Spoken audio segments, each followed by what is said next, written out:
बच्चों, आज मैं आपको प्रेमचंद के फटे जूते पाठ के प्रश्न उत्तर करवा रही हूँ। ध्यान से सुनिए। हरिशंकर परसाई ने प्रेमचंद का जो शब्द चित्र प्रस्तुत किया है, उससे प्रेमचंद के व्यक्तित्व की कौन सी विशेषताएं उभर कर आती हैं? उत्तर, प्रेमचंद के व्यक्तित्व की निम्नलिखित विशेषताएं उभर कर सामने आती हैं। नंबर 1, प्रेमचंद सीधा साधा सरल जीवन जीने में विश्वास रखते थे। नंबर 2, वे बनावट से कोसों दूर रहते थे। उन्होंने कभी अपनी वेशभूषा पर विशेष ध्यान नहीं दिया।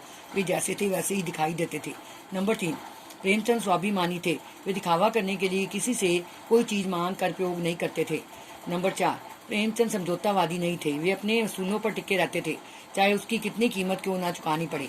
5, प्रेमचंद एक महान लेखक थे। उन्होंने अनेक उपन्यास लिखे, जैसे कर्मभूमि, रंगभूमि, गबन, गोदान आदि। उन्होंने कई कहानियां भी लिखी, जैसे पूंछ की रात, दो बैलों की कथा आदि। 6, वे यथार्थ का सामना निडर होकर करते थे। 7, संघर्षी जीवन है, ऐसी उनकी मान्यता थी। सेकंड क्वेश्चन, सही कथन के सामने सही का निशान लगाइए। बाएं पांव का जूता ठीक है, मगर दाहिने जूते में बड़ा छेद हो गया है, जिससे उस उंगली बाहर निकल आई है। लोग तो इत्र चुपड़ कर फोटो खिंचाते हैं, जिससे फोटो में खुशबू आ जाए। तुम्हारी यह व्यंग्य मुस्कान मेरे हौसले बढ़ाती है। जिसे तुम घृणित समझते हो, उसकी तरफ एक अंगूठे से इशारा करते हो।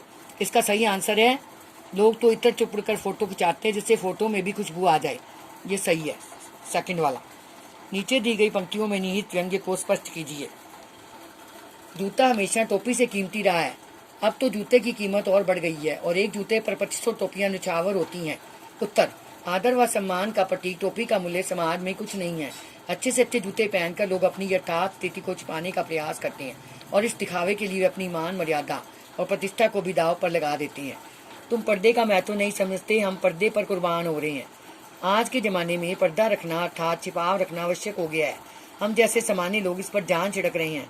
प्रेमचंद शायद पर्दे का महत्व नहीं समझते थे। वे छिपाव में विश्वास नहीं रखते थे, जैसे थे वैसे ही दिखाई देते थे। जिसे तुम घृणित समझते हो, उसकी ओर पांव की उंगली से इशारा करते हो। यह किसकी ओर संकेत कर रहा है? उत्तर, इसमें उन्होंने जीवन की वास्तविकता को छिपाने वालों पर व्यंग्य किया है। प्रश्न 4, लेखक सोचता है कि अगर फोटो खिंचाने की ऐसी पोशाक है तो पहनने की कैसी होगी। आपके अनुसार प्रेमचंद के संदर्भ में प्रेमचंद के बारे में लेखक के विचार बदलने की क्या वजह हो सकती हैं? उत्तर, पहली बार जब लेखक सोचता है कि प्रेमचंद जैसा साहित्यकार इतनी मामूली वेशभूषा में फोटो खिंचवाता है, निश्चय ही वह दैनिक सामान्य जीवन में इससे भी घटिया पोशाक पहनता होगा। पर थोड़ी देर पश्चात ही वह अपना विचार बदल लेता है कि प्रेमचंद कभी बनावटी जीवन जीने में विश्वास नहीं करते थे। वे जैसे थे वैसे ही दिखाई देते थे। अलग अलग अवसरों पर उनकी अलग अलग पोशाकें नहीं होती थी। वे उनके जीवन की सादगी को जान गए थे। बच्चों, ये सारे प्रश्न उत्तर आपने याद करने और लिखने हैं।